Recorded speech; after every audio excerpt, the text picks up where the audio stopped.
a previous video, we already did an overview of Scaler showing, most of the basic things that it can do, and I also showed how to set it up in Pro Tools in the basic way. Now in this video, I want to focus on using it with a keyboard instead of just coming in here and perhaps clicking things. So we'll be able to use it with a keyboard. A MIDI keyboard. So let's go ahead and set this up. Now, right now, hopefully you watched that previous video. I'm not going to go through all of that stuff again. So we're hearing the sounds of Scaler. What we wanted to do, of course, is, in this case, let's hear some contact. We'll use the giant again, just as we did in the previous video. So let me come over here. Now I can set this up, of course. If you watched that previous video, you already know this. Set it up as such. We'll say channel 1 there. I arm that channel and press something here in Scaler.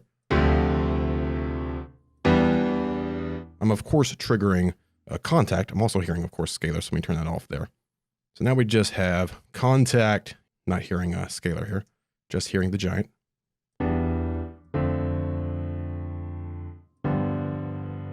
Right? But if I hit a note on my MIDI keyboard, nothing, right? And that may be okay if you're going to work within Scaler, building up your progressions, or simply, of course, dragging things into Pro Tools as we already showed. But if you want to use it with your MIDI keyboard, it's a little bit different how you set it up here in Pro Tools.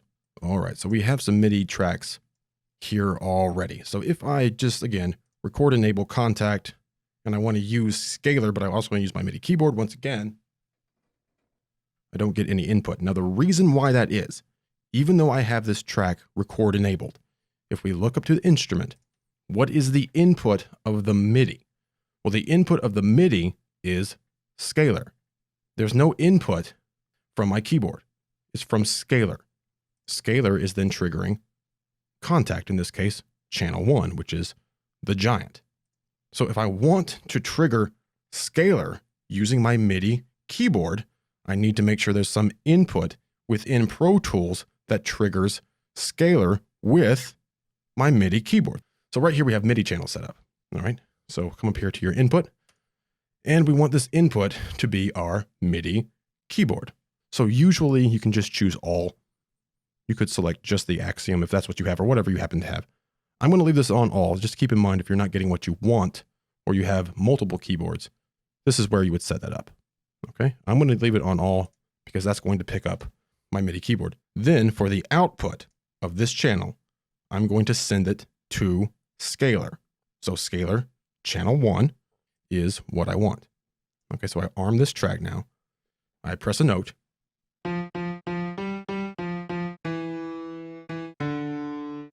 So I'm triggering the internal sound of Scaler. Again, we have that on. If I turn that off and I press a note,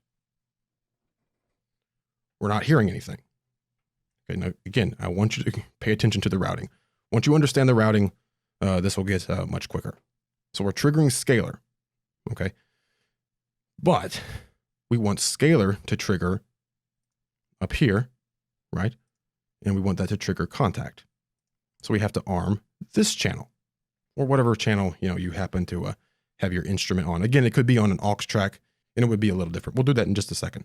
So now if I press the key on the keyboard, still nothing, right? That's because I need to arm this channel as well.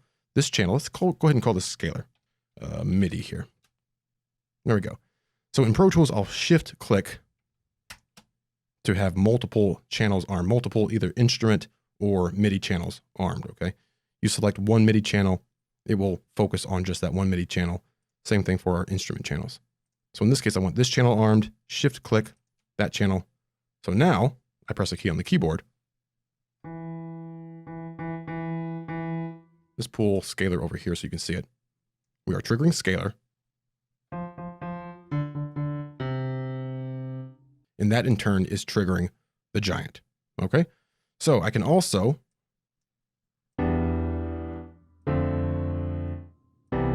just use my mouse to click around as we did in the previous video. Maybe I want to choose songs here. So here's a nice chord progression. Now maybe I want to bind the MIDI. Now in this case, let's bind MIDI to A. You can see section A right here, so we'll bind that MIDI. So now I can press one key on my keyboard to play the chords.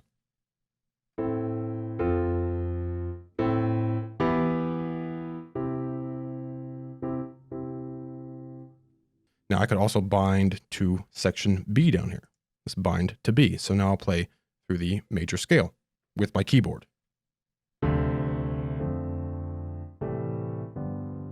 Just by hitting one key. I can also do arpeggio.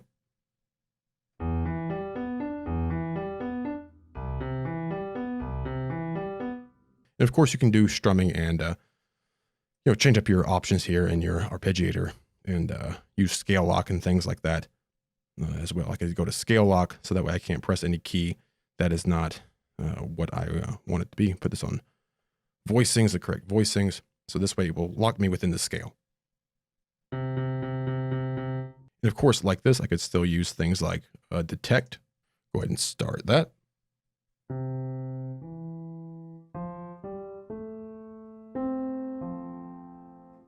Okay, and we're triggering, again, in this case, the giant.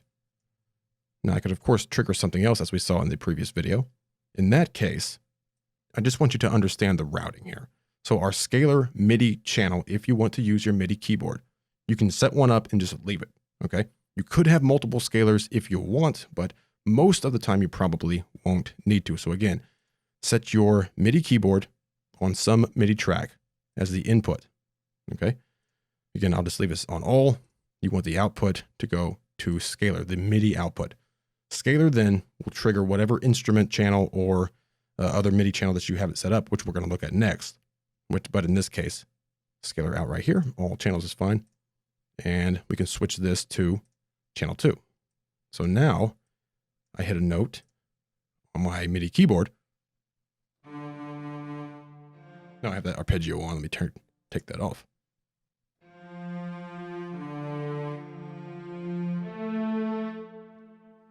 All right, so now, of course, we are triggering that MIDI channel 2.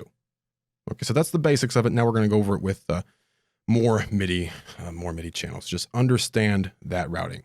We're using our keyboard to trigger scalar. Scalar is then triggering contact. Okay, if I didn't have this armed, and I press a key on my keyboard once again, nothing. But we can trigger directly from within scalar because, again, scalar is the input of this track. It's triggering, again, contact channel 2, and it is armed. Okay? So once you understand that, you should be able to route anything that you want. All right, let's go ahead and do this with more MIDI tracks now.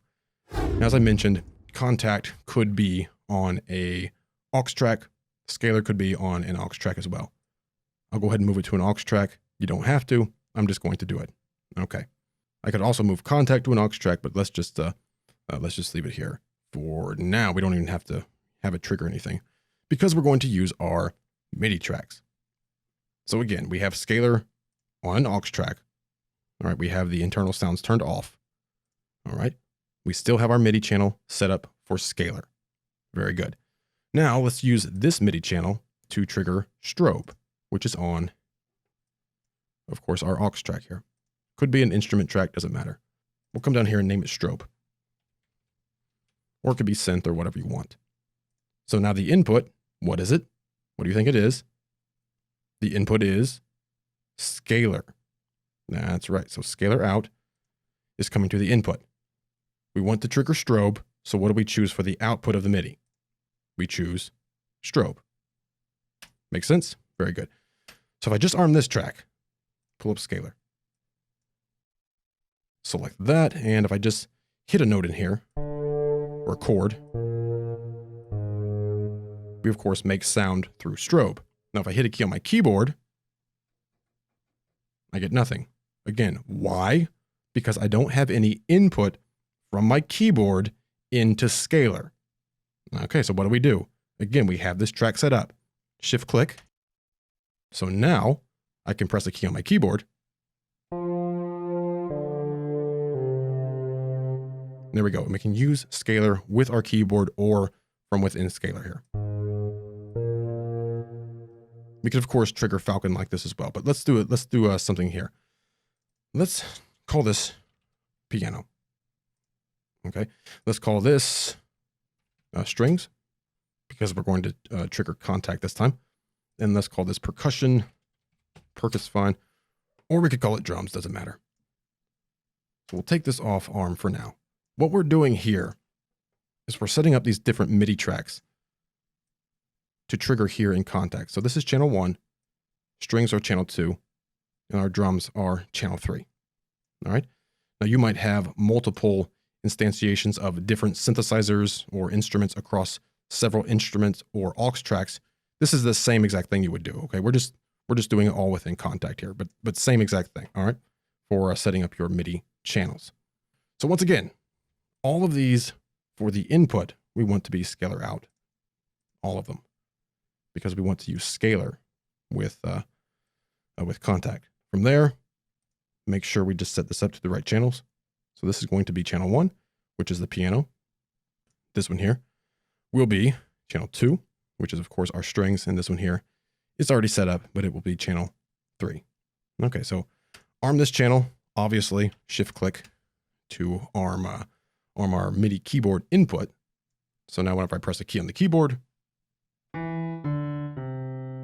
very good. Now come down here so we can see our string ensemble. We'll pull Scaler up here just so we can see it. And we'll disengage that track. Move this over and we'll engage the strings.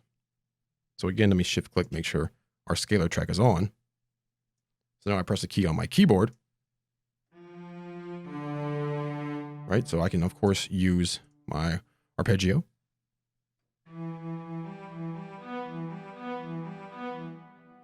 Or use the scales right within a Scaler here.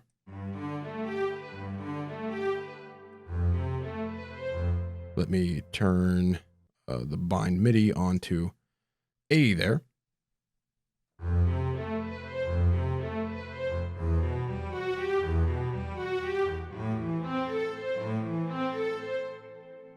So hopefully that all makes sense. Of course, if I wanted to, let me unbind that MIDI, turn off the arpeggio.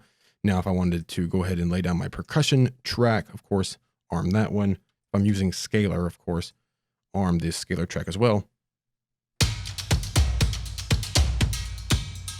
And obviously, we're going to trigger channel 3. Last thing here. Say we're going to do an arpeggio. Let's bind this to A, I guess. And what do you say that we do? We'll just do strings here. So here's our strings track. And then, of course, shift select the other MIDI track there. Okay, very good. So now we want to actually record this part, right? Now, again, keep in mind, we can grab our scales here on our chords and pull them directly into Pro Tools. And we can do that from anywhere. I showed that in the previous video, so I'm not going to go into it here.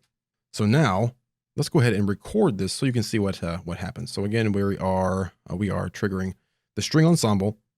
We have bind MIDI on section A here, and we have arpeggios. All right, so let's see what happens here whenever we actually record using our keyboard instead of sequencing things within Scaler here and then dragging out all of that MIDI as we showed in the previous video. So let's go ahead and record here. I'm going to press some keys on my keyboard.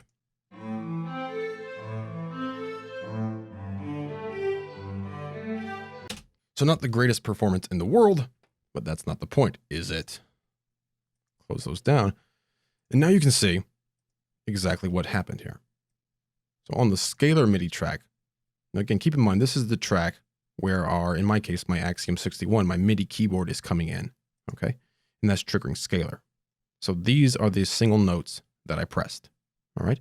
Now this down here is the other track we recorded, and that is these notes triggering Scaler with our arpeggio on and our bind MIDI, and we get the output of that in this track down here. So I can pull this back here, mute that because we don't need it, just this track here, and play that back.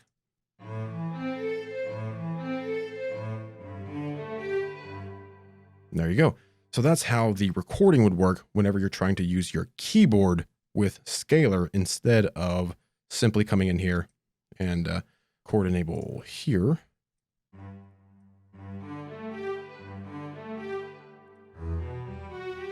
So instead of coming in here and structuring this out, right, and then dragging it all in for an example, which you could do that as well. I put that on the percussion track. I could put it on the piano track if I wanted to. Solo that one. I'm not going to hear it in this case. Or pull it down here.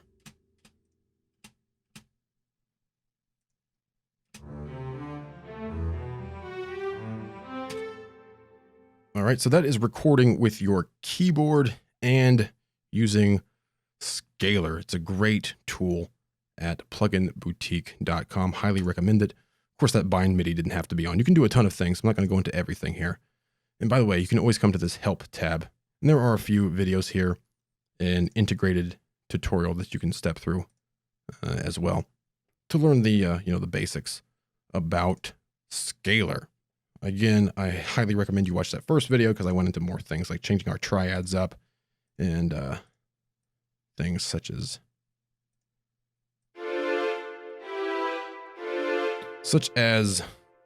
that.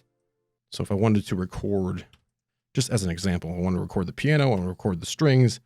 Of course, I need a Scaler on for that. I could do all of those at the same time as well.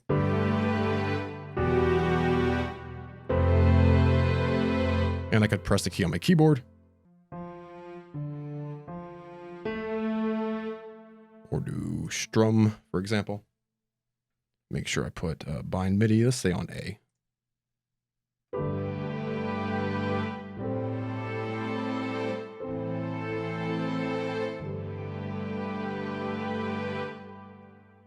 Now that's pretty cool, right? Although when it comes to MIDI, you don't necessarily have to record the same MIDI twice. You could just record it and then, hold down Alt or Option on Mac and just, make a copy of that. But if you want to hear it while you're playing it in, you can, of course, shift-click different MIDI tracks or even instrument tracks and record it all at the same time. All right. So let me go over this one last time, just so it makes sense. Once again, your instrument or scaler or scaler can be on instrument tracks or aux tracks. Doesn't matter, but it can be on either of those. If I record enable this track, I press anything in scaler, we're not going to get any noise, right? Because if we set it up the easy way, right? Scaler out, all channels, and then put that into, I guess, our strings. So now we'll hear something. But again, if I press my keyboard, nothing, right? Okay, but again, selecting our chords or scales within Scaler does work. So again, think about it. How do I get Scaler to trigger contact? I would set up a MIDI channel. Okay, again, set up your keyboard as the input for the MIDI of your MIDI channel. The output will go to Scaler. Arm your Scaler MIDI track, and then also arm the channel that you want Scaler to be routed to. So now I can press a key on my keyboard.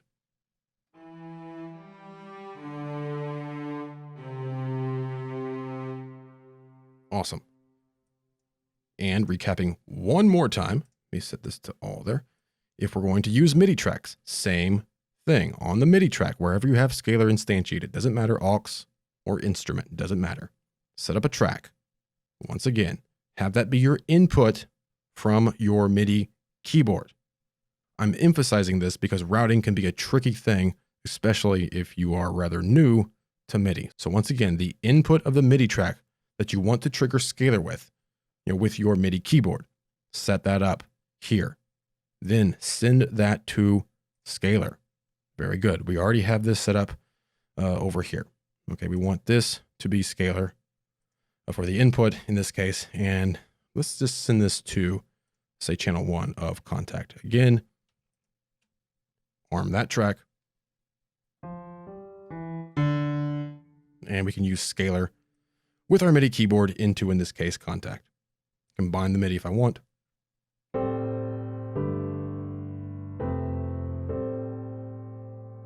Right? So we'll record that.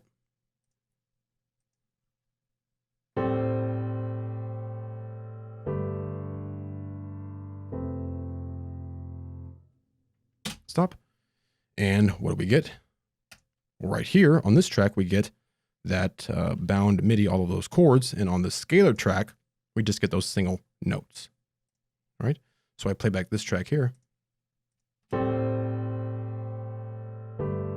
It's exactly what we played in through scalar there. All right. And lastly, recapping one last time, if you're using MIDI tracks, and a lot of times with things like Contact, or when you have a ton of virtual instruments, a lot of times you're still going to be using MIDI tracks unless you're just doing sort of, single things on that track. I just want you, I want you to be aware on how to set scalar up to use within the interface the simple way, as we showed in the previous video, or this more advanced way. It just depends on what you're doing, right? It really depends on what you're doing.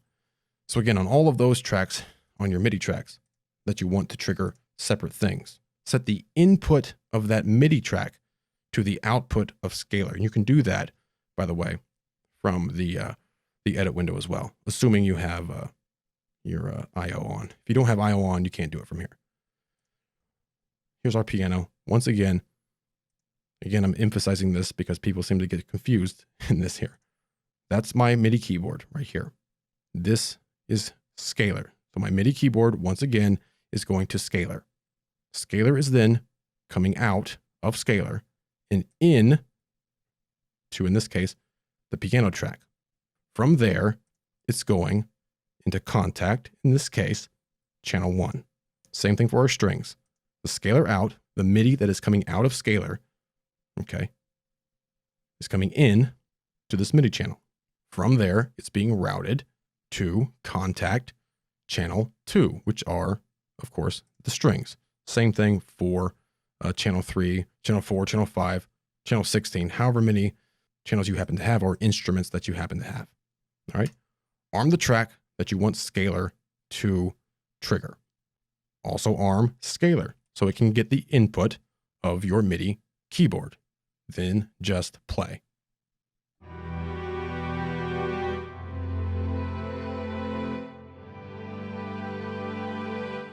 All right, and of course, record, as I've already shown a couple of times here. So once again, head over to pluginboutique.com. That link will be in the description below. I highly recommend Scaler, especially if you use Pro Tools, because Pro Tools is a bit lacking in these MIDI features, and Scaler actually brings it up to where a lot of the other DAWs already are when it comes to MIDI. So highly recommend you go check out Scaler, and you can unleash MIDI in Pro Tools.